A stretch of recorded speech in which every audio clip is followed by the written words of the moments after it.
న్యాయాధిపతి అయినటువంటి యెఫ్తాను గురించి మనము ధ్యానించుకుందాం. న్యాయాధిపతుల లిస్టులో ఇతను 8వ వాడిగా మనకి కనబడుతూ ఉన్నాడు. పరిశుద్ధ గ్రంథంలో మనం చూసినట్లయితే గనక 12 మంది న్యాయాధిపతులు ఉన్నారు. పరిశుద్ధ లేఖనాల్లో ఈ న్యాయాధిపతుల గ్రంథంలో ఇజ్రాయేలు ప్రజలను ఏలినటువంటి న్యాయాధిపతులు 12 మంది, వారు రక్షకులుగా ఎంచబడిన విషయాన్ని మనము చూస్తూ ఉన్నాం. ఇక్కడ మరి ఈ న్యాయాధిపతుల గ్రంథం అంతా కూడా వాగ్దాన భూమిలో ప్రవేశించినటువంటి ఇజ్రాయేలీలు మొదటి తరము రాలిపోయిన తర్వాత మరి 2వ తరము 3వ తరము తరాలు మారుతున్న కొలదిగా మరి ప్రజలు ఏ విధంగా దేవుణ్ణి మరిచిన వారై అన్యదేవతలను ఆరాధించడము, విగ్రహారాధనని ప్రోత్సహించడము, అన్యులను పెళ్లి చేసుకోవడము, వారి పిల్లలను ఇవ్వడము, పుచ్చుకోవడం, ఇవన్నీ జరుగుతూ దేవుణ్ణి మరిచినటువంటి అంధకారమైనటువంటి జీవితాన్ని జీవిస్తున్నటువంటి క్రమంలో మరి దేవాది దేవుడు ఎప్పుడైతే వారు మితిమీరినటువంటి ప్రవర్తనలోనికి వెళ్తూ ఉన్నారో అన్యరాజులకి వారిని అప్పగించడము, వారు ఆ బానిసత్వాన్ని, ఆ బాధని భరించలేక దేవుని సన్నిధిలో నిట్టూర్పులతో ప్రార్థన చేసినప్పుడు దేవుడు ఒక నాయకుడిని నిలబెట్టడము, అతన్ని న్యాయాధిపతిగా రక్షకునిగా అతన్ని నిలబెట్టడము, అతని ద్వారా తన ప్రజలని ఆ యొక్క శోధన నుంచి, ఆ యొక్క అన్యరాజుల చేతిలో నుంచి విడిపించి వారికి రక్షణనిచ్చి మరి కొంతకాలం వారు నెమ్మదిగా ఉన్న తర్వాత న్యాయాధిపతులు చనిపోయిన తర్వాత మరలా వీరు పాపానికి వెళ్ళడం, ఇదే సైకిల్ మనకి న్యాయాధిపతుల గ్రంథం అంతా కూడా కనబడుతూ ఉంది. పదే పదే అంటే నాయకుడు ఎప్పుడైతే లేకుండా ఉంటాడో, దేవునితో మాట్లాడి లేకపోతే దేవుని పక్షాన ప్రజల పక్షాన ఒక స్టాండ్ తీసుకొని మాట్లాడేటువంటి నాయకుడు ఎప్పుడైతే వారి కంటి నుంచి మరుగైపోతాడో వీరు పాపంలో పడిపోయేటువంటి క్రమము ఈ న్యాయాధిపతుల గ్రంథంలో మనం చూస్తూ ఉంటాం. ఈ విధంగా మరి ఈ ఇజ్రాయేలు ప్రజలు అలాంటి చీకటి కాలంలో జీవిస్తున్నటువంటి రోజులవి. అయితే ఈ యొక్క న్యాయాధిపతుల్లో 8వ వాడైనటువంటి యెఫ్తాను గురించి మనము ఆలోచించుకుందాం, ధ్యానిద్దాం ఈ రోజున. పరిశుద్ధ గ్రంథంలో మనం చూసినట్లయితే కనుక న్యాయాధిపతుల గ్రంథము మరి 11వ అధ్యాయంలో యెఫ్తాను గురించి వ్రాయబడి ఉంది. గిలాదు వాడైన యెఫ్తా పరాక్రమము గల బలాఢ్యుడు. గిలాదు వాడైనటువంటి యెఫ్తా, గిలాదు అనేటువంటి ప్రాంతానికి చెందినటువంటి వ్యక్తి, గిలాదులో ఉంటున్నటువంటి వాడు. మరి అతని తండ్రి పేరు కూడా, అతనున్న ప్రాంతము గిలాదు, అతని తండ్రి పేరు కూడా గిలాద్ అనే వాక్యంలో రాయబడి ఉంది. మరి ఇతను మనష్షే గోత్రికుడు. మనష్షే ఎవరు? యోసేపు యొక్క కుమారుడు. మనష్షే గోత్రికుడు అన్నమాట. ఈ యెఫ్తా అనే అతను మనష్షే గోత్రానికి చెందినటువంటి వాడు. మరి ఈ విధంగా ఇతను గిలాదు వాడు, తన తండ్రి పేరు కూడా గిలాదే. ఇక్కడ ఫస్ట్ వచనం రాయబడినటువంటి మాట ఏంటంటే పరాక్రమము కలిగిన బలాఢ్యుడు. తర్వాత రాయబడినటువంటి మాట ఏంటంటే అతడు వేశ్య కుమారుడు. వేశ్యను ఎలా చేసుకున్నాడు? వేశ్యకు ఎలా పుట్టాడు? వేశ్యకు పుట్టినవాడు మరి ఈ యొక్క గిలాదు కుమారుడని ఎలా రాయబడి ఉంది అని అంటే, ఆ కాలంలో న్యాయాధిపతుల గ్రంథంలో మనకి రెగ్యులర్గా కనిపించేటువంటి మాట ఒకటి ఉంది. ఏంటంటే ఆ కాలంలో ప్రజలకి న్యాయాధిపతులు అధిపతులు లేరు, అంటే నాయకుడు లేడు కాబట్టి వారి మనసుకు తోచిన విధంగా వారు జీవించడం ప్రారంభించారు. మనసుకు తోచిన విధంగా మరి ఎవరు పడితే వారు ఏది చేయాలనుకుంటే అది చేస్తూ జీవిస్తున్నటువంటి కాలం అది. న్యాయాధిపతుల గ్రంథంలో రాయబడినటువంటి కాలము అది. ఇతను ఈ గిలాదుకి ఎవరి ద్వారా కలిగిన సంతానం అంటే ఇతడు వేశ్యకు కలిగినటువంటి సంతానం అని వాక్యంలో రాయబడి ఉంది. అంటే గిలాద్ అనే వ్యక్తికి భార్య ఉంది. ఇది కాకుండా ఏంటంటే ఆయన ఒక వేశ్య దగ్గరికి వెళ్ళాడు. ఆ వేశ్యకి ఇతనికి కలిగినటువంటి సంతానమే యెఫ్తా. గిలాదు యెఫ్తాను కనెను. గిలాదు భార్య అతనికి కుమారులను కనగా వారు పెద్దవారై యెఫ్తాతో, నీవు అన్యస్త్రీకి పుట్టినవాడు గనక మన తండ్రి ఇంట నీకు స్వాస్థ్యము లేదనిరి.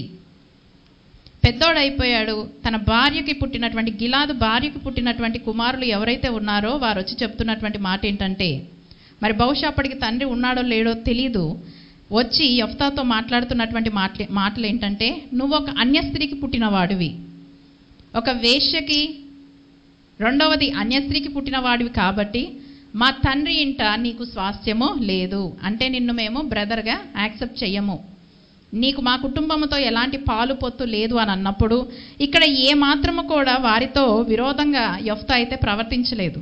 మీరు చూడండి, ఇతని జన్మలో ఇతని ప్రమేయం ఏమాత్రము కూడా లేదు. ఈ యెఫ్తా యొక్క జన్మలో తండ్రి తప్పు చేశాడు కానీ కుమారుడిది ఏమైనా తప్పుందా? యెఫ్తాది ఏమైనా తప్పుందా? సమాజం ఏ విధంగా చూస్తుందంటే తల్లిదండ్రుల యొక్క ప్రభావం అంతా కూడా పిల్లల మీద పడే పరిస్థితులు ఇవే. ఆలోచన లేని నిర్ణయాలు, ఆలోచన లేనటువంటి జీవితాలను జీవించినప్పుడు ఆ ప్రభావం ఏంటంటే పిల్లల మీద పడుతుంది. యెఫ్తాకి ఈ పాపానికి సంబంధమే లేదు. తన తండ్రి వేశ్యతో కలిసి జీవించాడు. ఆ వేశ్యకు కలిగినటువంటి కుమారుడైనటువంటి యెఫ్తాను మరి భార్యకు పుట్టినటువంటి పిల్లలు అంగీకరించలేకపోతూ ఉన్నారు. యెఫ్తా దగ్గరకు వచ్చి చెప్తా ఉన్నారు, ఇదిగో మా తండ్రికి నువ్వు పుట్టుండొచ్చు, కానీ నీకు మాత్రము తండ్రి ఇంట ఏమాత్రము కూడా స్వాస్థ్యము లేదు, నిన్ను మేము ఎప్పటికీ కూడా మా సహోదరుడిగా మేము అంగీకరించము అని అతనితో మాట్లాడినప్పుడు యెఫ్తా తన సహోదరుల యొద్ద నుండి పారిపోయి టోబు దేశమున నివసింపగా ఏం చేశాడు? ఏమీ వాదించలేదు. నిజంగా యెఫ్తా మేనరిజము, బిహేవియర్ అంతా కూడా, ప్రవర్తన మనం చూసినట్లయితే గనక ఎదురు తిరగాలి అక్కడ. అరే నేనేం తప్పు చేశానురా, మిమ్మల్ని కన్నవాడే నన్ను కన్నాడు, ఆయన చేసిన తప్పుకి నేనెందుకు ఈ శిక్ష అనుభవించాలి అని మరి సహోదరులతో ఎక్కడా కూడా వాదనైతే పెట్టుకోలేదు. ఎప్పుడైతే వారు వచ్చి ఎదురు తిరిగారో, నువ్వు ఒక వేశ్యకి పుట్టిన వాడివి, నీ బ్రతుకిది అని ఎంత నీచంగా మాట్లాడినప్పుడు నిజంగా యెఫ్తా ఎంత నొచ్చుకొని ఉంటాడో మనం అక్కడ పరిస్థితి అర్థం చేసుకోవచ్చు. అందరూ ఒకవైపు, యెఫ్తా మాత్రమే ఒకవైపు ఒంటరిగా నిలబడ్డాడు. అందరూ వచ్చి నిందలేస్తున్నారు, నీ పుట్టుకి లాంటిది, నీ తల్లి లాంటిది, నీ ప్రవర్తన అంటే నీ గతి, నీ స్థితి ఏంటో నువ్వు గుర్తుపెట్టుకో, నిన్ను మేము ఏ రకంగా కూడా మా కుటుంబంలో చేర్చుకునే పరిస్థితి లేదు యెఫ్తా అని అన్నప్పుడు మౌనంగా ఆ ఇంటిని విడిచి టోబు దేశానికి వెళ్ళిపోయాడు. టోబు దేశం ఎక్కడుందంటే అది కూడా యెరూషలేములోనే, అక్కడే ఆ పరిసర ప్రాంతాల్లోనే, ఇజ్రాయెల్ దేశంలోనే పరిసర ప్రాంతాల్లో ఉన్నటువంటి ఆ కాలంలో ఏంటంటే ఎక్కడ కొన్ని ప్రాంతాలు ఉన్నాయో అవి దేశముగా పిలువబడ్డాయి. ఒక్కొక్క ప్రాంతం, ఒక్కొక్క గుంపు జనాంగం ఎక్కడైతే నివసిస్తున్నారో అవన్నీ కూడా ఏంటంటే అవి దేశాలుగా పిలువబడినటువంటి క్రమాన్ని మనం ఇక్కడ చూస్తూ ఉన్నాం. ఇతను ఏం చేశాడంటే తండ్రి ఇంటిని విడిచి, ఎప్పుడైతే అన్నాదమ్ములు వచ్చి ఈ విధంగా కఠినంగా మాట్లాడారో వారిని విడిచి రహస్యంగా ఏం చేశాడంటే టోబు దేశానికి వెళ్ళిపోయాడు. ఒంటరివాడైపోయాడు. ఒంటరిగా వెళ్ళి అక్కడ నివసిస్తున్నప్పుడు అతనికి ఎదురైనటువంటి పరిస్థితి ఏంటంటే అల్లరి జనము యెఫ్తా యొద్దకు వచ్చి అతనితో కూడా సంచరించుచుండెను. మరి ఎవరైతే ఈ విధంగా విడవబడిన వారే ఉన్నారా టోబు దేశంలో, లేకపోతే ఏంటో తెలియదు, కానీ మరి ఇతని చుట్టూ ఎవరు చేరారంటే అల్లరి మూక ఒకటి చేరింది. వారితో కలిసి ఇతను జీవిస్తూ ఉన్నాడు, వారితో కలిసి తను తిరుగుతూ ఉన్నాడు. ఇలాంటి కాలంలో జరిగినటువంటి పరిస్థితి ఏంటంటే కొంతకాలమైన తర్వాత అమోనీయులు ఇజ్రాయేలీలతో యుద్ధము చేయగా కొంతకాలమైన తర్వాత జరిగినటువంటి విషయం ఏంటి అనంటే అమోనీయులు ఇజ్రాయేలీలతో యుద్ధం చేయడానికి ఫిక్స్ అయిపోయారు. ఈ అమ్మోనీయులు ఎవరు? లోతు కుమార్తెలకు కలిగినటువంటి సంతానంలో ఒకరు. ఈ అమ్మోనీయులు వీరి మీదకి విరోధంగా లేకడము, వీరితో యుద్ధం చేయాలని నిర్ణయం తీసుకున్నప్పుడు అప్పుడు వీరు ఏం చేశారంటే యెఫ్తాను పిలవండి, మన గుంపులో ఎవరైనా యుద్ధం చేయడానికి ఒక నాయకుడిగా నిలబడే లక్షణాలు ఎవరికైనా ఉన్నాయి అని అంటే అది యెఫ్తాకి మాత్రమే. మరి ఏం చేశారు? వెళ్ళగొట్టేశారు కదా. అయితే ఏమంటున్నారంటే ఇప్పుడు శ్రమ వచ్చింది కాబట్టి, ఈ అమ్మోనీయులు లేచారు కాబట్టి వాడు ఎక్కడున్నా సరే వెతికి తీసుకొని రండి, వాడైతేనే నాయకుడుగా ఉండి యుద్ధాన్ని జయించగలుగుతాడు, వారితో పోరాడగలుగుతాడు అని అక్కడున్న ప్రజలందరినీ కూడా పురికొల్పి యెఫ్తా దగ్గరికి కొంతమంది మనుషులను పంపించినప్పుడు మరి అక్కడ వెళ్ళి వారు చెబుతున్నటువంటి మాట ఏంటంటే, ఇదిగో అమ్మోనీయులు మా మీదికి లేచి ఉన్నారు కాబట్టి గిలాదు పెద్దలు టోబు దేశం నుండి యెఫ్తాను రప్పించుటకు పోయి నీవు వచ్చి మాకు అధిపతివై ఉండుము, అప్పుడు మనము అమ్మోనీయులతో యుద్ధము చేయదమని యెఫ్తాతో చెప్పిరి.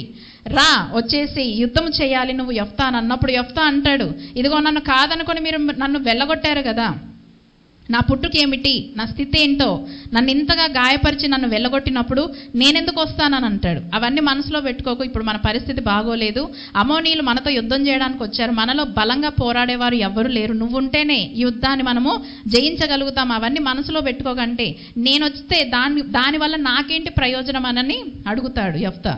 వాళ్ళంతలో వాళ్ళు ఏం చెప్తారంటే, నీవు గనక వచ్చి యుద్ధంలో నిలబడితే నీవే నాయకుడిగా అధికారాన్ని నీకు మేము ఇస్తామని యెఫ్తాతో మాట్లాడినప్పుడు 9వ వచనాన్ని మనం చూస్తే, అందుకు యెఫ్తా అమ్మోనీయులతో యుద్ధము చేయుటకు మీరు నన్ను గిలాదు తిరిగి తీసుకొని పోయిన మీదట యెహోవా వారిని నా చేతికి అప్పగించిన ఎడల నేనే మీకు ప్రధాని నవుదునా అని గిలాదు పెద్దలను అడగగా, నిజమేనా?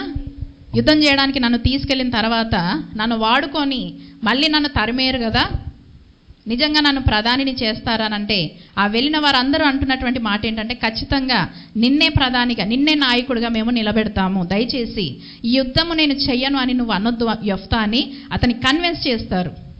కన్విన్స్ చేసి యెఫ్తాని మరి యుద్ధానికి సిద్ధపరిచినప్పుడు ఇక్కడ యెఫ్తా గిలాదు పెద్దలతో కూడా పోయినప్పుడు జనులు తమకు ప్రధానిగాను అధిపతిగాను అతన్ని నియమించుకొనిరి. అప్పుడు యెఫ్తా మిస్పాలో యెహోవా సన్నిధిని తన సంగతి అంతయు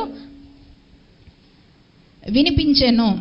చూడండి, అక్కడ నుంచి ఏం చేశాడంటే మిస్పా అనే ప్రాంతానికి వెళ్ళి అక్కడ మరి ఈ విషయాలన్నీ కూడా వివరించడం అయితే జరిగింది.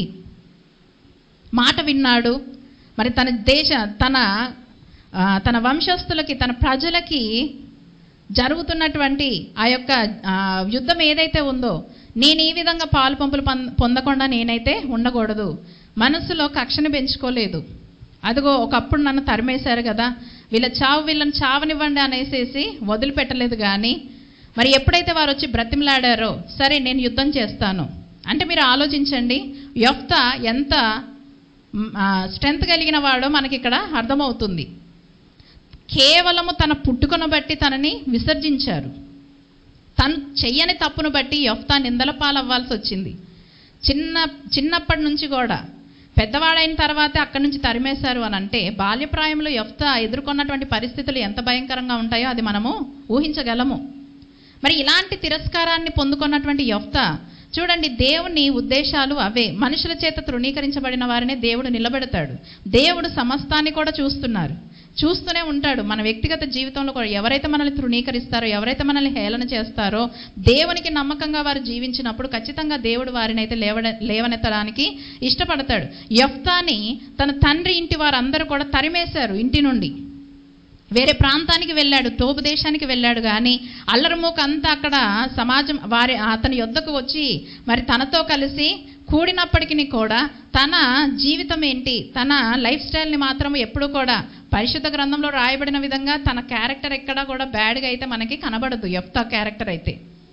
కానీ అతనున్న పరిసరాలను బట్టి, తనకున్న టాలెంట్ బట్టి తనని ప్రజలు వెంబడించడం అయితే మనం చూస్తూ ఉన్నాం. మీరు చూడండి, అల్లరిమూక అంతా కూడా యెఫ్తా దగ్గరకు వచ్చింది టోబు దేశానికి వెళ్ళినప్పుడు. మరి ఇక్కడ అమ్మోనీయులు యుద్ధానికి వచ్చినప్పుడు వీళ్ళు వెళ్ళారు యెఫ్తా దగ్గరికి. అంటే ఏంటి, యెఫ్తాకి మంచి టాలెంట్ ఉన్నటువంటి వ్యక్తే, యుద్ధ ప్రావీణ్యం కలిగిన వాడు, మంచి నాయకత్వపు లక్షణాలు కలిగిన వాడిగా మనకైతే యెఫ్తా కనబడుతూ ఉన్నాడు. అంటే తను ఏ స్థలంలో ఉన్నా సరే ప్రజలు తన యొద్దకు వెళ్తున్నారు, తన సహాయాన్ని కోరుతున్నారు. కానీ యెఫ్తా ఎవరి సహాయం అయితే కోరింది అయితే లేదు. డీల్ కుదుర్చుకున్నారు. ఇదిగో ఈ యుద్ధానికి నువ్వు నిలబడితే గనక ఖచ్చితంగా నువ్వే మా నాయకుడివే అని అన్నప్పుడు సరే డీల్ సెట్ అయిపోయింది. అయితే ఇక్కడ యెఫ్తా పిలిచి అడుగుతూ ఉన్నాడు. అమ్మోనీయుల రాజు దగ్గరికి ఒక వ్యక్తిని పంపిస్తాడు, మెసేజ్ పంపిస్తాడు. అసలు నువ్వు ఎందుకు యుద్ధం చేయాలనుకుంటున్నావు మా ఇజ్రాయేలులతో అని అన్నప్పుడు ఇతను ఏదో చరిత్ర దవ్వుతూ ఉంటాడు. అమ్మోనీయుల రాజు చరిత్ర దవ్వుతూ ఉంటాడు. అది ఇంచుమించు 350 సంవత్సరాల క్రితం జరిగిన చరిత్ర చెబుతూ ఉంటాడు అనమాట అమ్మోనీయుల రాజు. ఇక్కడ మీరు చూడండి, ఒకసారి మనం ఆలోచిస్తే గనక 13వ వచనంలో మనం చూస్తే, అమ్మోనీయుల రాజు ఇజ్రాయేలీలు ఐగుప్తులో నుండి వచ్చినప్పుడు వారు అర్నోను మొదలుకొని యబ్బోకు వరకు యోర్దాను వరకు నా దేశము ఆక్రమించినందుననే నేను వచ్చి ఉన్నాను.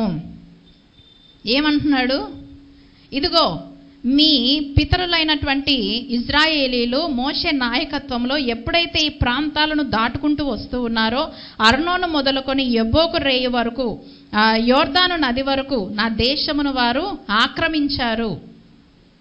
అది ఎన్ని సంవత్సరాల క్రితం జరిగిందంటే, ఈ యెఫ్తా కాలానికి మరి మోషే వాళ్ళు నడిచినటువంటి ఆ కాలానికి ఇంచుమించు 350 సంవత్సరాల, అంటే ఎప్పుడో జరిగిపోయిన చరిత్రని వెనకున్నాయని ముందుకు వేసుకుంటారంటారు కదా, ఇలా ఉంది అమ్మోని రాజు యొక్క ఆలోచన.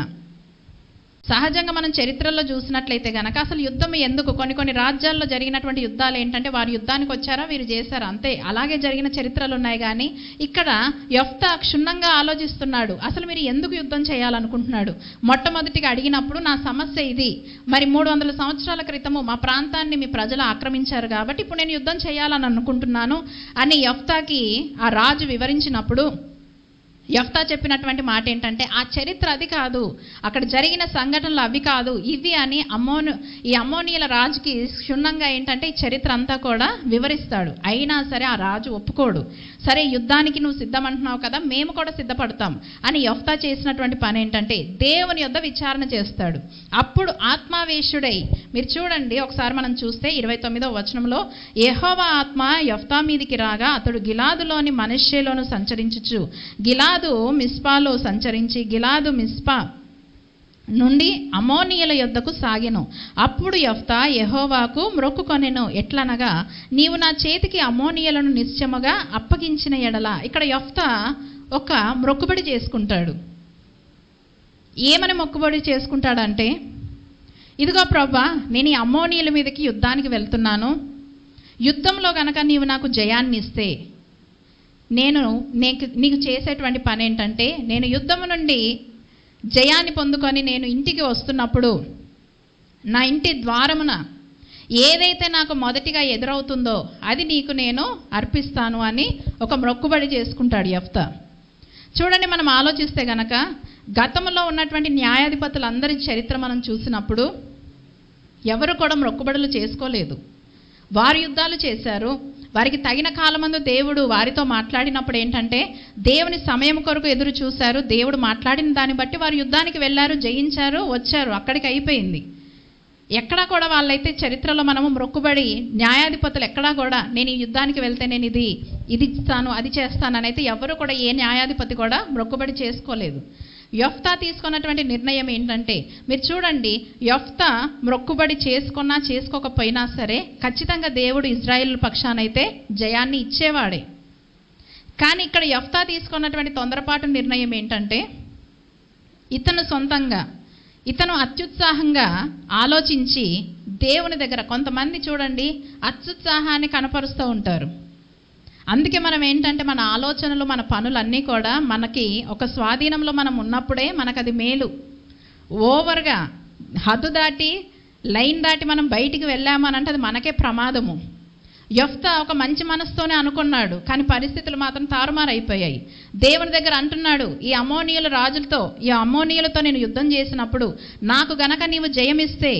చూడండి, దేవుడు ముందు వచనాల్లో ఏంటంటే దేవుని ఆత్మ అతని మీదకి వచ్చిందని వాక్యంలో రాయబడి ఉంది. మరి దేవుడే తనని దర్శిస్తున్నప్పుడు మరలా ఇతను మొక్కుబడి చేసుకోవాల్సిన అవసరం లేదు.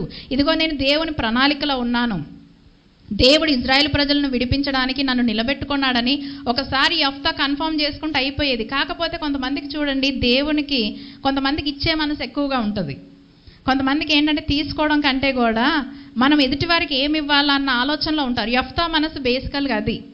అంటే యెఫ్తా ఏంటంటే అతను పెరిగిన పెంపకమే కానీ అతను ఎదుర్కొన్న పరిస్థితులను బట్టి అతను ఏంటంటే కొంచెము ఎక్కువగా తనని కాన్సన్ట్రేట్ చేసిన వాళ్ళు ఎవ్వరూ లేరు. కుటుంబంలో ఉన్నవారు ఎవరు కూడా యెఫ్తాని మంచిగా ట్రీట్ చేసిన వాళ్ళు ఎవ్వరూ లేరు. కాబట్టి ఇతను ఏంటంటే దేవుడు తనతో మాట్లాడినప్పుడు, దేవుని ఆత్మచేత తను నింపబడినప్పుడు ఏంటంటే ఒక కృతజ్ఞతా భావముతో, అల్పుడనైన నన్ను దేవుడు ఈ విధంగా ఎన్నుకొన్నాడన్న కృతజ్ఞ భావముతో చక్కగా ఏంటంటే దేవుని దగ్గర ఒక మొక్కుబడి చేసుకున్నాడు. నాకు గనక నువ్వు జయమిస్తే నేను ఇంటికి వచ్చినప్పుడు ఏదైతే నా ఇంటిలో నుండి, నా గుమ్మంలో నుండి ఏదైతే బయటికి వస్తుందో దాన్ని తీసుకొని వచ్చి, అది ఏ పశువైనా సరే, ఎలాంటి ఆ కాలముల ఆస్తి అంటే పశువులే, గొర్రెలు, ఎడ్లు, మరి ఇదే వారి సంపద. ఏది నాకు ఎదురొస్తుందో దాన్ని తీసుకొని నేను అర్పిస్తాను ప్రభువా అని ఒక మొక్కుబడి చేసుకున్నాడు. మరి అనుకున్న విధంగానే వెళ్ళాడు. యుద్ధానికి వెళ్ళినప్పుడు మరి యుద్ధంలో గొప్ప జయాన్ని అతను పొందుకున్నాడు. నీవు నా చేతికి అమ్మోనీయులను నిశ్చయముగా అప్పగించిన ఎడల నేను అమ్మోనీయుల యొద్ద నుండి క్షేమముగా తిరిగి వచ్చినప్పుడు నన్ను ఎదుర్కొనుటకు నా ఇంటి ద్వారము నుండి బయలుదేరి వచ్చినదేదో అది యెహోవాకు ప్రతిష్ఠితమగును, మరియు దహన బలిగా దానిని అర్పించెదను. ప్రతిష్ఠించి దహన బలిగా నేను అర్పిస్తాను అని ఒక మొక్కుబడి తను చేసుకున్నాడు. మరి ఈ విధంగా యుద్ధానికి వెళ్ళాడు. మరి అమ్మోనీయులతో యుద్ధం చేసినప్పుడు దేవుడు గొప్ప జయాన్ని అతనికి అనుగ్రహించడం అయితే మనము చూస్తూ ఉన్నాం. గొప్ప జయాన్ని దేవుడు అనుగ్రహించాడు. అనుకున్న విధంగానే సంతోషంగా తిరిగి ఇంటికి వచ్చాడు యెఫ్తా. ఎంతగా అంటే గొప్ప జయముతో యెఫ్తా జీవితంలో నిజంగా ఏంటంటే మంచి రోజులు వచ్చాయి. బాల్యం అంతా కూడా తృణీకరించబడ్డాడు, యవ్వనం అంతా కూడా తృణీకరించబడ్డాడు. ఏదో మరి కుటుంబ సభ్యులందరికీ దూరంగా టోబ్ అనే దేశంలో ఆయన బ్రతికేదో బ్రతుకుతున్నప్పుడు దేవుడు ఈ విధంగా మలుచుకొని వచ్చి మరి ప్రధానులందరూ కూడా వెళ్ళి, ఇదిగో నువ్వే మాకు న్యాయాధిపతిగా ఉండాలి, నువ్వే మాకు రక్షకుడుగా ఉండాలి అని అన్నప్పుడు, అబ్బా నాకు మంచి రోజులు వచ్చాయని అనుకున్నాడు. దేవుని యొద్ద విచారణ చేశాడు. దేవుడు అనుకున్న విధంగానే తనకి గొప్ప జయాన్ని ఇచ్చాడు. మరి దేవునికి ఒక మొక్కుబడి చేసుకున్నాడు. మరి యుద్ధానికి వెళ్ళి జయము పొందిన తర్వాత తిరిగి ఇంటికి జయోత్సవంతో ఆయన వస్తూ ఉన్నాడు. ఏ మనసుతో అంటే, ఇదిగో దేవుడు నాకు జయాన్ని ఇచ్చాడు కాబట్టి ఇప్పుడు నా ఎదురుగా ఏది వస్తుందో నేను తీసుకొని వెళ్ళి ప్రతిష్ఠించి దేవునికి దహన బలి అర్పించాలి అన్నటువంటి ఒక సంతోషభరితమైన మనసుతో ఇంటికి వచ్చినప్పుడు జరిగిన ఒక భయంకరమైనటువంటి పని ఏంటంటే, తన యవ్వన కుమార్తె తండ్రికి వెల్కమ్ చెప్పడానికని తంబుర పట్టుకొని నాట్యంతో వస్తుందన్నమాట. చూడండి, అతను యుద్ధంలో గెలిచాడు కాబట్టి వాళ్ళ నాన్నని వెల్కమ్ చేయడానికి దేవుణ్ణి గణపరుస్తూ తంబురతో నాట్యం చేస్తూ అతన్ని ఎదుర్కొన్నప్పుడు మీరు చూడండి 34వ వచనంలో మనం చూస్తే, యెఫ్తా మిస్పాలోనున్న తన ఇంటికి వచ్చినప్పుడు అతని కుమార్తె తంబురతో నాట్యముతో బయలుదేరి అతన్ని ఎదుర్కొనెను. కుమార్తెకి తెలియదు నాన్న ఏం మొక్కుబడి చేసుకున్నాడో. అందుకే మీరు చూడండి, ఫ్యామిలీలో ఏంటంటే కమ్యూనికేషన్ అనేది చాలా ఇంపార్టెంట్. తన సొంతంగా దేవుని దగ్గర ఒక నిర్ణయం తీసుకున్నాడు. ఇలాంటి పరిస్థితి ఒకటి వస్తుందని యెఫ్తా అయితే ఎప్పుడూ కూడా అనుకోలేదు. ఈయన ఏంటంటే, అబ్బా నేను యుద్ధంలో గెలిచాను అని ఎంత సంతోషంగా ఇతను వస్తే, కూతురు ఏం చేస్తుందంటే, మా నాన్న యుద్ధంలో గెలిచాడు అనేసి తంబుర పట్టుకొని నాట్యంతో ఎంతో సంతోషంగా తండ్రిని ఎదుర్కోవాలని తండ్రి దగ్గరకు వచ్చేసింది. ఇంట్లో నుంచి ఫస్ట్ ఆయనకు ఎదురైనటువంటి వ్యక్తి కుమార్తె. బైబిల్ ఇంకొక మాట రాయబడింది ఏంటి అని అంటే, ఈ యెఫ్తాకి ఈ ఒక్క కుమార్తె తప్ప మిగతా కుమారులు కానీ కుమార్తెలు కానీ ఎవరు కూడా లేరు. Only daughter. అన్నా తమ్ముళ్ళు కానీ లేకపోతే అక్కా చెల్లెలు ఎవరు కూడా లేరు. ఓన్లీ డాటర్ ఈమె. యెఫ్తా జీవితం సంతోషముతో అమ్మోనీయులను జయించి యుద్ధంలో గెలిచి సంతోషముగా ఇంటికి వచ్చినటువంటి యెఫ్తా కూతురిని చూసిన వెంటనే, కూతురు తంబురతో మరి పాటలతో తండ్రి దగ్గరకు వచ్చినప్పుడు మరి అతను చేసినటువంటి పని ఏంటంటే, వెంటనే బట్టలు చింపేసుకున్నాడు. సంతోషం అంతా కూడా మరుగైపోయింది. వెంటనే బట్టలు చింపుకొని అతడు చెప్తున్నటువంటి మాట మీరు చూడండి. ఇక్కడ మనం చూస్తే 35వ వచనంలో, కాబట్టి అతడు ఆమెను చూచి తన బట్టలు చింపుకొని, అయ్యో నా కుమారి, నీవు నన్ను బహుగా కృంగజేసితివి, నీవు నన్ను తల్లడింప చేయవారిలో ఒకతివై ఉన్నావు, నేను యెహోవాకు మాట ఇచ్చి ఉన్నాను గనక వెనుక తీయలేననగా. వెంటనే ఏం చేశాడంటే బట్టలు చింపేసుకున్నాడు. అమ్మా నువ్వు నన్ను చాలా బాధ పెట్టావు, నేను చనిపోయినంత స్థితికి నువ్వు నన్ను ఇప్పుడు తీసుకొని వెళ్ళావు, జయము కాదు. చూడండి, యుద్ధంలో గెలిచింది ఏముంది? ప్రజల పక్షాన యుద్ధం చేశాడు, గెలిచాడు దేవునితో. కాకపోతే చేసుకున్న మొక్కుబడి మరి అక్కడ ఎంతో వేదనతో అంటున్నాడు, ఈరోజే నా ప్రాణం పోయింది తల్లి, నువ్వు చేసిన పనికి, నువ్వు ఎందుకు ఇలా చేసావని ఏడుస్తున్నప్పుడు కూతురికి తెలియదు. ఏం మొక్కుబడి చేసుకున్నాడో, తండ్రి ఏమో మొక్కుబడి చేసుకున్నాడో కూతురికి తెలియదు. అంటే షాక్లో ఉంది అమ్మాయి. ఇతనేమో ఏడుస్తున్నాడు, బట్టలు చింపుకొని ఏడుస్తున్నాడు యెఫ్తా. ఎందుకు నాకు ఇంత దుఃఖాన్ని కలిగించావు, ఎందుకు నాకు ఇంత వేదన? మీరు చూడండి, కుమార్తె లోపము ఎక్కడా కూడా ఏమీ లేదు. బట్టలు చింపుకొని ఏడుస్తున్నటువంటి తండ్రిని చూసి అలాగే బీరిపోయింది ఆమె. నా తండ్రి, యెహోవా మాట ఇచ్చి ఉంటివా నీ నోటి నుండి. కూతురు అడుగుతుంది, ఎందుకు నానా, ఎందుకు ఇంతగా ఏడుస్తున్నావు, నువ్వు దేవునికి ఏమన్నా మాట ఇచ్చావా అని ఆమె చెబుతున్న మాట ఏంటంటే, మరి నీ నోట నుండి బయలుదేరిన మాట చెప్పున నాకు చేయము. మరి నువ్వు దేవుని దగ్గర ఏదైతే మొక్కుబడి చేసుకున్నావో నీ నోటి నుండి వచ్చిన మాట ప్రకారంగానే నీవు నాకు చెయ్యి అని యెఫ్తా కుమార్తె కూడా తండ్రితో అనడం మనం చూస్తే, ఇది చాలా నిజంగా బైబిల్ గ్రంథంలో మనం చూస్తే కనుక ఒక దుఃఖకరమైనటువంటి సంఘటననే మనం చెప్పాలి. యెఫ్తా తన పుట్టినటువంటి ఆ ఇంటిలో తనకి విలువ లేదు, ఎవరో కూడా తనని ప్రేమించలేదు. తరమబడ్డాడు, ఏదో దేశానికి వెళ్ళి బ్రతుకుతున్నాడు, ఎవరో ఒక అమ్మాయిని పెళ్లి చేసుకున్నాడు. మరి కలిగిన సంతానం కూడా ఒకే ఒక ఆడ సంతానము. ఈ అమ్మాయి పుట్టింది, తర్వాత తన బ్రతికేదో తను బ్రతుకుతున్నాడు. వీరు వెళ్ళారు, ఇజ్రాయేల్ పెద్దలందరూ కూడా వెళ్ళి మన మీదకి అమ్మోనీయులు లేచారు కాబట్టి మరి నువ్వు యుద్ధం చేయాలి అని అన్నప్పుడు వచ్చాడు, మాట్లాడాడు, అంతా బాగానే ఉంది. యుద్ధంలో కూడా జయం పొందుకున్న తర్వాత చూడండి, తను చేసినటువంటి మొక్కుబడి, యెఫ్తా యొక్క ప్రాముఖ్యమైనటువంటి సంఘటన ఏంటంటే, ఇతని జీవిత చరిత్రలో మనము తీసుకోవాల్సినటువంటి ప్రాముఖ్యమైనటువంటి అంశం ఏంటి అని అంటే, దేవునితో తను చేసుకున్నటువంటి మొక్కుబడి. దేవుడు ఎక్కడా కూడా మొక్కుబడి చేసుకోమని అయితే చెప్పలేదు. మొక్కుబడులు అనేవి అది వ్యక్తిగత అభిప్రాయం అంతే. దేవుడు ఎక్కడా కూడా మీరు చూడండి, నాకు ఇది సమర్పిస్తేనే నేను ఇది చేస్తాను, నాకు ఇది ఇస్తేనే నేను మీకు ఇది ఇస్తానని దేవుడు ఎక్కడా కూడా చెప్పలేదు. కాకపోతే మీరు చూడండి, ఇప్పటికైనా సరే చాలామంది వారి జీవితంలో సొంత నిర్ణయాలు అవి. ఇవేంటంటే ఓవర్ స్మార్ట్ అనడం అన్నమాట. మనం చేసే ప్రతి ప్రార్థనకి కూడా దేవుడు ఖచ్చితంగా జవాబిస్తాడు. అది ఎలాంటి పరిస్థితి అయినా సరే, దేవుడు యథార్థమైన మనసుతో భయభక్తులతో మనం ప్రార్థన చేసినప్పుడు దేవుడు మన ప్రార్థనకి జవాబిస్తాడు. ఆయన చిత్త ప్రకారంగా మనం ఏదైతే అడుగుతామో దేవుడు ఖచ్చితంగా దాని విషయం, న్యాయమైనవి ఏవైతే అడుగుతామో దేవుడు ఖచ్చితంగా జవాబిస్తాడు. కానీ కొంతమందికి ఏంటంటే అత్యుత్సాహంగా వారికి వారు సొంతంగా మొక్కుబడులు చేసుకుంటూ ఉంటారు. కొంతమంది సేవకులు కూడా వీటిని ఎక్కువగా ప్రేరేపిస్తూ ఉంటారు. మీకు ఏదన్నా అవుతుందా, ప్రార్థనకి జవాబు రావట్లేదా, అయితే మీరు ఇది మొక్కుకోండి, 7 వారాలు ఉపవాసం ఉంటామనండి, 7 వారాలు ప్రార్థనలు పెట్టుకుంటామనండి, లేకపోతే 7 వారాలు ఇక్కడ అక్కడ కొన్ని మనం చూస్తూ ఉంటాం. కొన్ని మొక్కుబడులు చేసుకుని, ఒకవేళ మీకు ఉద్యోగం వస్తే మేము ఇంత కానుక ఇస్తామనో, లేకపోతే ఈ ఇయర్లో మాకు ఇల్లు కట్టుకుంటే మేము ఇంత కానుక ఇస్తామనో, ఇలాంటి కొంతమంది కొన్ని మొక్కుబడులు పెట్టుకుంటూ ఉంటారు. అలాంటి మొక్కుబడులు పెట్టుకోవాల్సిన అవసరం లేదు. కాకపోతే కొంతమంది ఏంటంటే ఆ విధంగా ఏంటంటే బహుశా ఇలా ఇస్తే దేవుడు తొందరగా ఇస్తాడేమో అన్న ఆలోచన. ఇది స్వనీతే తప్ప దేవుడు ఎక్కడ కూడా దీనికి ఒక సిస్టమ్ అనేది అయితే పెట్టలేదు. మరి తను తీసుకున్నటువంటి మొక్కుబడిని బట్టి అక్కడ కూతురు వచ్చేసింది. ఆ కూతుర్ని చూస్తున్నాడు, ఏడుస్తున్నాడు, ఎంతో ప్రలాపిస్తున్నాడు, బట్టలు చింపుకొని ఏడ్చాడు. నిజంగా యెఫ్తా మనస్సు ఆ క్షణంలో ఎలా ఉండుంటుందో మనం ఊహించగలం. యుద్ధం నుండి వచ్చినటువంటి ఆ జయముతో వచ్చినటువంటి మనిషికి జీవితం అంతా కూడా ఇప్పుడు చీకటి అయిపోయింది. నేనేం చేశాను, నా ఇంట్లో ఏం జరుగుతుంది, అంతా అంధకారమే. ఏడుస్తున్నాడు. కానీ కూతురు చెప్తున్నటువంటి మాట ఏంటంటే, నువ్వు దేవునికి మాట ఇచ్చావా?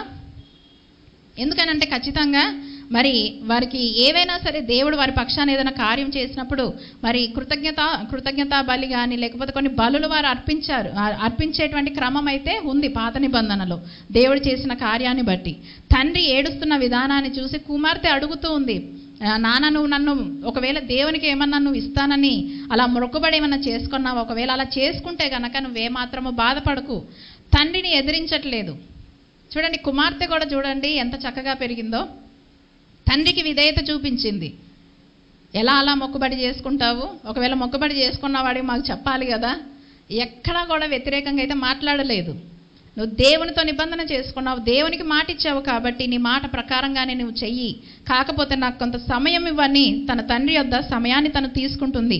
37వ వచనంలో మనం చూస్తే, మరియు ఆమె నా కొరకు చేయవలసినది ఏదనగా 2 నెలల వరకు నన్ను విడువుము, నేనును నా చెలికత్తెలను పోయి కొండ మీద ఉండి నా కన్యత్వమును గూర్చి ప్రలాపించెదనని తండ్రితో చెప్పగా, నువ్వు అనుకున్నట్టుగానే చెయ్యి, కాకపోతే నాకు 2 నెలలు సమయం ఇవ్వు, నా కన్యత్వాన్ని గురించి నేను మరి దేవుని సన్నిధిలో నేను ప్రలాపించేటువంటి సమయం నాకు కావాలి, ఒక 2 నెలలని తండ్రిని అడిగినప్పుడు అప్పుడు అతడు పొమ్మని చెప్పి 2 నెలల వరకు ఆమెను పోనిచ్చెను గనక ఆమె తన చెలికత్తెలతో కూడా పోయి కొండ మీద తన కన్యత్వమును గురించి ప్రలాపించెను. ఆ 2 నెలల అంతమున ఆమె తన తండ్రి యొద్దకు రాగా అతడు తాను మొక్కుకొని నా మొక్కుబడి చెప్పున ఆమెకి చేసెను.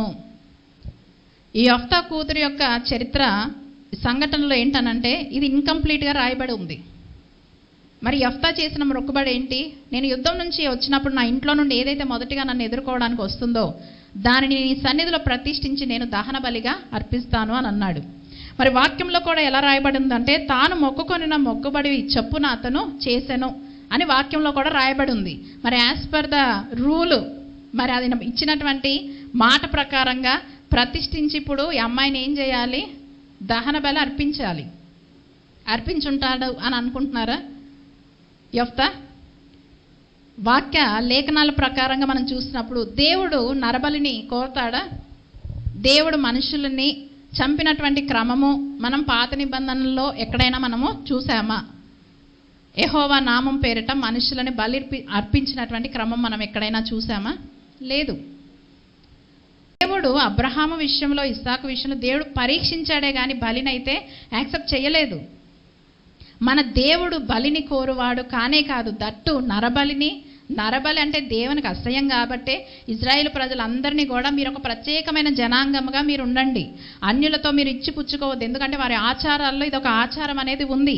వారి ప్రథమ పుత్రులను ఖచ్చితంగా వారు ఏంటంటే బయలుదేవతకి కానీ అక్కడ ఉన్నటువంటి కొన్ని అష్టారోత దేవతలు ఏవైతే దేవతలు ఉన్నాయో వారికి ప్రథమ పుత్రులను వారికి బలిగా అర్పించేవారు, అగ్నిలో పారవేసేవారని వాక్యంలో రాయబడి ఉంది. మీరు చూడండి ఒకసారి మనం చూసినట్లయితే కనుక ద్వితీయోపదేశకాండము 12వ అధ్యాయము 31వ వచనాన్ని ఒకసారి మనం చదువుకుందాం. ద్వితీయోపదేశకాండము 12వ అధ్యాయము 31వ వచనం. ద్వితీయోపదేశకాండము 12వ అధ్యాయము 31వ వచనములో, తమ దేవతలకు వారు చేసినట్లు నీవు నీ దేవుడైన యెహోవాను గూర్చి చేయవలదు. ఏలయనగా యెహోవా ద్వేషించు ప్రతి హేయక్రియను వారు తమ దేవతలకు చేసిరి. వారు తమ దేవతల పేరట తమ కుమారులను తమ కుమార్తెలను అగ్నిహోత్రములలో కాల్చివేయుదురు గదా. కుమారులను కుమార్తెలను కూడా అగ్నిలో వేసి కాల్చివేసేవారంట. అయితే దేవుడు ఏమన్నాడు? వారు చేసినట్టుగా మీరు చేయడానికి వీలు లేదు. వారు వారి దేవతలకు ఆ విధంగా అగ్నిలో వారిని ఆహుతి చేస్తున్నారు, కుమారులను కుమార్తెలను. నా బిడ్డలుగా పిలువబడుతున్న ఇజ్రాయేలు ప్రజలైన మీలో ఇలాంటి నరబలి మాత్రము జరగడానికి, ఇలాంటి అర్పణలు మాత్రం మీరు ఎట్టి పరిస్థితుల్లో చేయకూడదు, ఇవి నాకు అసహ్యమని దేవుడు ఖచ్చితంగా ఖండితముగా వీరికి సెలవిచ్చినటువంటి క్రమాన్ని అయితే మనము చూస్తూ ఉన్నాం. అయితే ఇక్కడ యెఫ్తా ఎలా మొక్కుబడి చేసుకున్నాడు? నేను ప్రతిష్ఠించి నేను బలిగా అర్పిస్తానని మొక్కుబడి చేసుకున్నాడు. మరి ఆ మొక్కుబడి క్రమంలో మరి కుమార్తె ఎదురొచ్చింది. ఇప్పుడు నిజంగా మరి వాక్యానుసారంగా మనం చూసినప్పుడు యెఫ్తా బలి అర్పించి ఉండొచ్చు అని అంటారా? అసలు దేవునికే నచ్చని పని యెఫ్తా ఇస్తే దేవుడు ఊరుకుంటాడా? దేవుడే చెప్పాడు, మీలో ఎవరు కూడా నరబలి చేయొద్దు, కుమారులను కుమార్తెలను మీరు బలిగా ఇవ్వొద్దని చెప్పినటువంటి దేవుడు మరి ఇతను మొక్కుబడి చేసుకున్నాడు కాబట్టి మొక్కుబడి ప్రకారంగా కుమార్తెను చంపాలా? చంపకూడదు. కాకపోతే ఈ యెఫ్తా యొక్క కుమార్తె జీవితం అంతా కూడా ఏంటంటే తన కన్యత్వాన్ని పరిశుద్ధపరచుకొని ఇంకా తను ఏంటంటే దేవాలయానికే పరిమితం. ఇంకా వివాహం కాకుండా, పిల్లలుగానే పరిస్థితి కాకుండా ఇంకా దేవాలయపు ఆ ప్రత్యక్ష గుడారములో ఆ సేవకి ఆమె జీవితం ఆ విధంగా అంకితం చేయబడింది. దాని అర్థం అది జంతువుల్ని ప్రతిష్ఠించి బలివ్వడం అనేది ఉంటుంది, కానీ మనుషులను ప్రతిష్ఠించడం వరకే ఉంటుంది. వారిని బలివ్వడం అనేది పరిశుద్ధ గ్రంథంలో అయితే దేవుడు దాన్ని ఎంత మాత్రము కూడా వ్రాయించలేదు. ఆ నరబలి అనేది మాత్రం దేవుని దృష్టిలో అది ఎంతో హేయమైనటువంటి కార్యమై ఉన్నది. మరి ఈ విధంగా యెఫ్తా చేసుకున్న మొక్కుబడిని బట్టి యెఫ్తా దేవుని సన్నిధిలో ఒక మంచి ఉద్దేశంతోనే మొక్కుబడి చేసుకున్నాడు. ఆ స్థానంలోనికి కుమార్తె వచ్చినప్పుడు ఈ కుమార్తె కూడా తండ్రి చేసుకున్న మొక్కుబడిని తనేంటంటే గ్రహించింది, విలువిచ్చింది. దేవునికే కదా మొక్కుబడి చేసుకున్నాడు అనుకుంది. తన జీవితాన్ని నిజంగా ఒకవేళ కుమార్తె గనక ఆ మాటకు సమ్మతించకపోతే గనక తండ్రి ఏమీ చేసే పరిస్థితి కాదు. మరి మొక్కుబడి చేసుకున్న తర్వాత ఒకవేళ మొక్కుబడి చెల్లించకపోతే దాని పరిణామాలు ఏ విధంగా ఉంటాయి? మీరు ఆలోచించండి. దేవుడు ఇది చేయమన్నది చేయకపోతే ఏంటంటే తెలియలేదు, గ్రహించలేదని దేవుడు మాటిమాటికి ప్రవక్తలను పంపించడము, ఏదో ఒకటి చేస్తూ ప్రజలకి వివరిస్తూ ఉంటాడు. కానీ వారంతల వాళ్ళే మాట ఇచ్చినప్పుడు ఆ మాటను నిలబెట్టుకోకపోతే వారి పరిస్థితి ఏ విధంగా ఉంటుంది? ఒకసారి మనం ఆలోచిద్దాము. చూడండి, ప్రసంగి గ్రంథము 5వ అధ్యాయము 2వ వచనాన్ని ఒకసారి మనం చదువుకుందాం. పరిశుద్ధ గ్రంథములో ప్రసంగి గ్రంథము 5వ అధ్యాయము 2వ వచనం.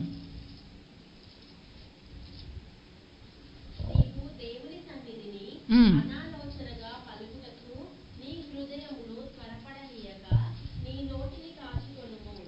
దేవుడు ఆకాశమందున్నాడు, నీవు భూమి మీద నున్నావు. కావున నీ మాటలు కొద్దిగా ఉండవలెను. విస్తారమైన పన్నిపాటుల వలన స్వప్నము పుట్టును, పెక్కు మాటలు పలుకువాడు బుద్ధిహీనుడగును. నీవు దేవునికి మొక్కుబడి చేసుకొనిన ఎడల దానిని చెల్లించుటకు ఆలస్యము చేయకు.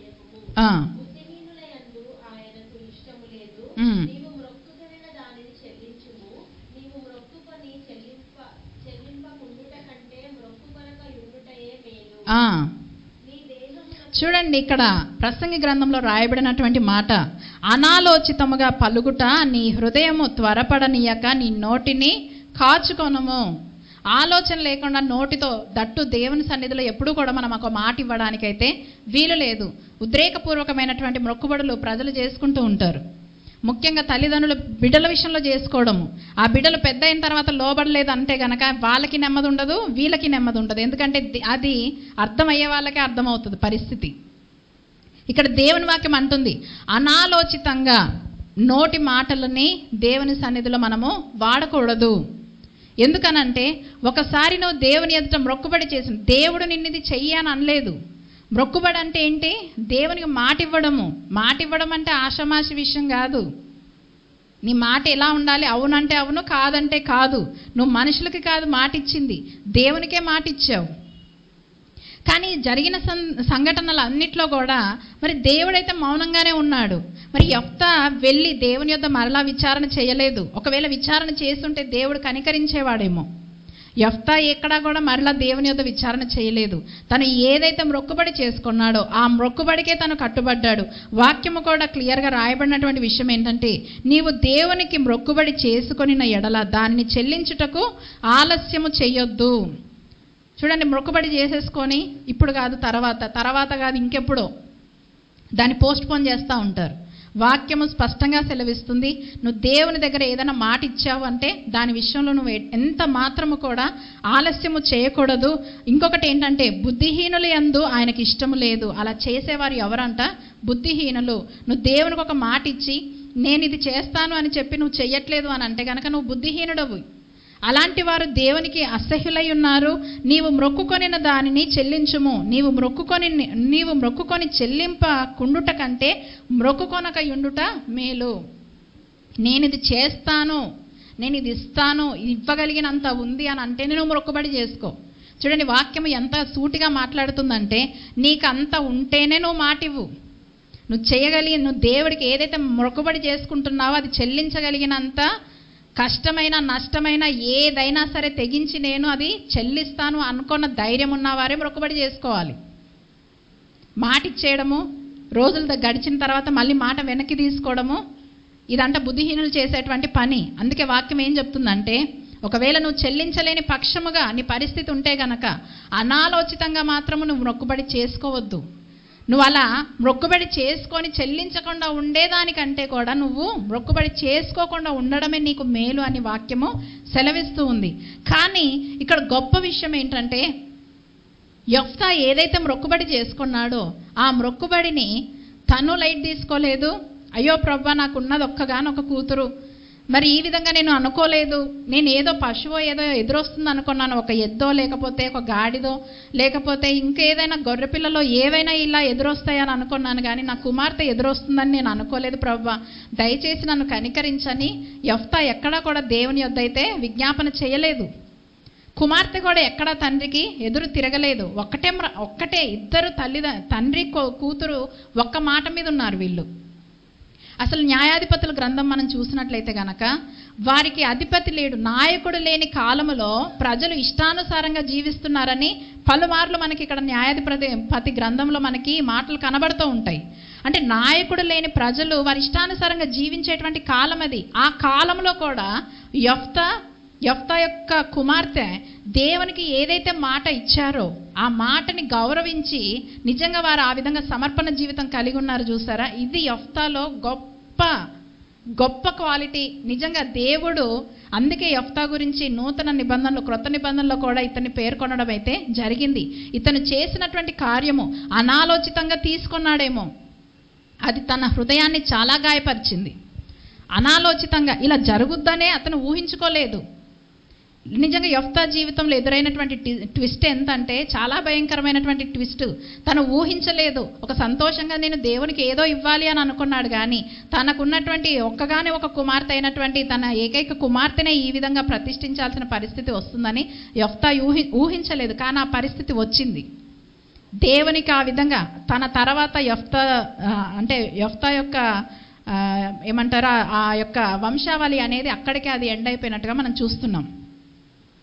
అక్కడికే ఆ కుటుంబం అనేది, అంటే ఇజ్రాయేల్ పక్షాన ఇంత స్టాండ్ తీసుకున్న వ్యక్తికి మిగిలింది ఏంటంటే తన ముందు తరాలకి ఏమీ కూడా లేదు. తన పేరు, తన వంశావళి అనేది అక్కడతోనే ఆగిపోయినట్టుగా అయితే మనము చూస్తూ ఉన్నాం. మరి ఇవన్నీ యెఫ్తాకి తెలియదా? తెలుసు. అయినా సరే ఇవన్నీ కూడా శారీరకంగా యెఫ్తా అయితే ఆలోచించలేదు. నేను దేవునికి ఏదైతే మొక్కుబడి చేసుకున్నానో, దేవునికి ఏదైతే నేను మాట ఇచ్చానో ఇంకా అది నేను చెల్లిస్తాను అంతే. ఈ డెడికేషన్ దేవునికి నచ్చింది. మీరు చూడండి, ఆ తెగింపు నిజంగా దేవుని బిడ్డలకు ఉండాలి. ఒకసారి మనం దేవుని యొద్ద మాట ఇచ్చాము అని అంటే మన ప్రాణం పోయినా పర్వాలేదు. ప్రాణాల కోసం మళ్ళీ మనం పక్కకి పరిగెత్తుతున్నామంటే మనం ఎవరమే? బుద్ధిహీనులమే. ఆ చచ్చి అలా బ్రతికేదానికంటే దేవుని కోసం చచ్చి రోషంగా చచ్చిపోయిందే మేలు. అసలుకి యెఫ్తా అదే నిర్ణయించుకున్నాడు. చచ్చి బ్రతికేదానికంటే, బ్రతుకుతో చచ్చేదానికంటే నిజంగా ఎంత ధైర్యంగా, ఇదిగో నేను మొక్కుబడి చేసుకున్నాను, నా కూతురిని నేను ఈ విధంగా దేవునికి అర్పించాను అన్నటువంటి సాక్ష్యాన్ని నిజంగా యెఫ్తా అయితే సంపాదించుకున్నాడు. ఇక్కడ అంతా కూడా ఏంటంటే కుమార్తెను ప్రతిష్ఠించడం. ఆ విధంగా కుమార్తె కూడా తండ్రికి సహకరించి ఎంతో గొప్ప దేవుని మహిమపరిచినటువంటి కార్యం అయితే మనం ఇక్కడ యెఫ్తా జీవితంలో మనం చూస్తూ ఉన్నాం. ఇక్కడ చూడండి, ఒక మాట తన గురించి రాయబడి ఉంది. 39వ వచనంలో మనం చూస్తే, ఆ 2 నెలలు అంతమున ఆమె తన తండ్రి యొద్దకు తిరిగి రాగా అతడు తాను మొక్కుకొనిన మొక్కుబడి చెప్పున ఆమెకి చేసెను. ఆమె పురుషును ఎరగనే లేదు. ప్రతి సంవత్సరము ఇశ్రాయేలీల కుమార్తెలు 4 దినములు గిలాదు దేశస్థుడైన యెఫ్తా కుమార్తెను ప్రసిద్ధి చేయుట కద్దు. ఎవ్రీ ఇయర్ ఆ దేశస్థులు, ఆ యవనస్తురాండ్లు ఖచ్చితంగా యెఫ్తా కుమార్తెను బట్టి అక్కడ ఒక 4 రోజులు గ్యాదర్ అయ్యి మరి తను చేసినటువంటి కార్యాన్ని మెచ్చుకునే దానికి ఒక సపరేట్గా ఒక 4 days అనేది, అంటే కన్యత్వము, ఇదిగో దేవుని సన్నిధిలో ఎలాంటి పరిశుద్ధమైన జీవితాన్ని జీవించి ఎంత సమర్పణ జీవితం కలిగి ఈ యవనస్తురాలు ఉంది అని తనని చూసి ఇన్స్పైర్ అయ్యే విధంగా ప్రతి సంవత్సరం కూడా ఒక 4 days మరి మిగతా యవనస్తురాళ్ళందరూ కూడా గ్యాదర్ అయినటువంటి పరిస్థితులు అక్కడ ఉన్నాయని వాక్యములో అయితే రాయబడి ఉంది. ఇలాంటి నిజంగా యవనస్తులు ఎలాంటి సాక్ష్యాన్ని కలిగి ఉంటున్నారో ఆలోచించుకోవాలి. లోకము చూసే దృష్టి వేరు, దేవుడు మనల్ని చూసే దృష్టి వేరు. లోకములో అందరితో పోటాపోటీగా అంత కాంపిటీషనే. వాళ్ళకి బాయ్ ఫ్రెండ్ ఉన్నాడు, మనకు ఉండాల్సిందే. చూడండి, వాళ్ళు ఈ ఏజ్కి పెళ్లి చేసుకున్నారు, మనకి దేవుని చిత్తమా లేదా ఇంకా ఆలోచన ఉండదు. పరిగెత్తడం ఇలాంటి పరిస్థితుల్లో యవనస్తులు ఈ రోజున చాలా మంది ఉంటున్నారు. అంటే వాళ్ళ చుట్టూ ఉన్న వాళ్ళని ఇన్స్పిరేషన్గా తీసుకొని, వాళ్ళకి ఇలా ఉన్నప్పుడు నాకెందుకు ఉండొద్దు, వాళ్ళకి అది ఉన్నప్పుడు నాకెందుకు ఉండొద్దు, వాళ్ళ నాన్న వాళ్ళకి బైక్ కొనిచ్చాడంటే నేనెందుకు కొనుక్కోవద్దు, నేను సప్పో చేయాలి, ఏదో ఒక రకంగా పోటీతత్వంలో ఈ రోజున యవ్వనస్తులు పరిగెత్తుతూ ఉన్నారు. యెఫ్తా కుమార్తె అలా లేదు. తన తండ్రి దేవునితో చేసిన నిబంధన తను గౌరవించింది. యవ్వన ప్రాయమందు నిజంగా తన పరిశుద్ధతను ఎవరైతే కాపాడుకుంటారో వారు గొప్ప ఘనతని, వారి జీవితంలో గొప్ప సాక్ష్యాన్ని వారు సంపాదించుకుంటారు. యవ్వన ప్రాయంలో సరిచేయబడడానికి ఏ మనిషి అయితే ఇష్టపడతాడో ఆ సాక్ష్యము నిత్యము కూడా నిలిచే ఉంటుంది. యవ్వన ప్రాయంలో యోసేపు చేసినటువంటి పారిపోయాడు అంతే. ఆ సాక్ష్యమే అతని ఒక ఉన్నతమైన స్థితికి యోసేపును తీసుకొని వెళ్ళి నిలబెట్టినటువంటి క్రమాన్ని కూడా మనము చూస్తూ ఉన్నాం. యెఫ్తా కుమార్తె ఎక్కడా కూడా కాంప్రమైజ్ అవ్వలేదు. ఈ లోకంలో ఉన్నటువంటి యవనస్తులు పోటీ పడడానికి వీలు లేదు. మనం ప్రత్యేకించబడినటువంటి జనాంగమై ఉన్నాం. ప్రత్యేకమైనటువంటి పిలుపుని మనం కలిగి ఉన్నప్పుడు లోకముతో మనం పోటీ పడాల్సినటువంటి అవసరం అయితే ఎంత మాత్రము కూడా లేదు. యెఫ్తా కుమార్తె యొక్క విధేయత, తండ్రికి చూపినటువంటి విధేయత నిజంగా మనం కూడా దేవునికి చూపించాల్సిందే. మరి తండ్రి ఏదైతే మొక్కుబడి చేసుకున్నాడో ఆ మాటను నెరవేర్చేదానికి తన జీవితాన్ని కూడా దేవునికి సమర్పించినటువంటి ఒక గొప్ప నిర్ణయం తీసుకున్నటువంటి విధేయత కలిగినటువంటి కుమార్తెగా, పరిశుద్ధమైనటువంటి యవనస్తురాలిగా యెఫ్తా కుమార్తె మనకి కనబడుతూ ఉంది. మరి పరిశుద్ధ లేఖనంలో రాయబడిన విధంగా ఈ యెఫ్తా యొక్క కుమార్తె అక్కడ గిలాదు దేశంలో ఉన్నటువంటి యవ్వనస్తురాలందరికీ కూడా ఒక మాదిరికరమైనటువంటి రోల్ మోడల్గా ఈ యొక్క యవ్వన బిడ్డ నిలబడినట్టుగా మనమైతే చూస్తూ ఉన్నాం.